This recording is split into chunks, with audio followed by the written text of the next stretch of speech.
भारतीय जनता पार्टीने वारकरी संप्रदायात सोडलेला त्यांचा एक भोंदू जो तुषार भोसले आहे, जो स्वतःला आचार्य वगैरे म्हणतो, खोटारडा आहे, त्या तुषार भोसलेने आज पवार साहेबांच्या बद्दल आणि राहुल गांधींच्या बद्दल अतिशय अश्लाघ्य पद्धतीचं आणि मुस्लिम द्वेषाने पछाडलेला ह्या भाजपा आरएसएसचा हा तुषार भोसले वारीबद्दल बोलतो.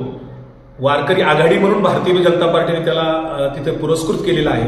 खरं तर या तुषार भोसलेला वारकरी संप्रदाय समजलेला नाही. त्याला एक सांगतो, मी वारकरी संप्रदायातला आहे. अरे नामदेव महाराजांनी सांगितलं, आम्हा सापडले वर्म करू भागवत धर्म. हा भागवत धर्म तुला कळलेला नाही. आमचे तुकोबा महाराज म्हणाले, विष्णुमय जग वैष्णवांचा धर्म, भेदाभेद ब्रह्म अमंगळ.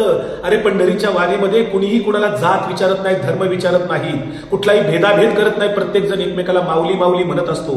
आणि आदरणीय राहुल गांधी असतील, पवार साहेब असतील, यांच्याबद्दल कुठेतरी मुस्लिम द्वेषाने पछाडलेला असलेल्या तुषार भोसलेने अतिशय अश्लाघ्य पद्धतीने जी काही भूमिका व्यक्त केलेली आहे त्याचा मी तीव्र निषेध करतो.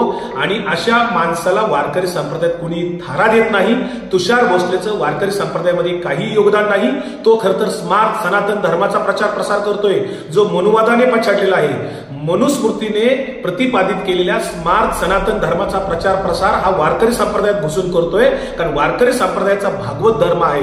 भागवत वैष्णव संप्रदायाचा जो वारकरी संप्रदाय आहे त्याच्यामध्ये तुषार भोसलेचं काहीही काम नाही. आदरणीय पवार साहेब किंवा राहुल गांधी वारीमध्ये सहभागी होऊ शकतात. आदरणीय पवार साहेबांनी तीर्थक्षेत्र विकास आराखडा केलेला आहे, हे लक्षात घे. पवार साहेबांचं या तीर्थक्षेत्राच्या माध्यमातून जो काही विकास केलेला आहे, जो पंढरीच्या वारीचा जो मार्ग आखलेला आहे, हा पवार साहेबांनी आखलेला आहे. त्यांचं योगदान तुला माहीत नाही तुषार. आणि म्हणून या तुषार भोसलेने राहुल गांधी आणि पवार साहेबांच्या बद्दल जे काही अश्लाघ्य विधान केलं त्याचा मी तीव्र निषेध करतो.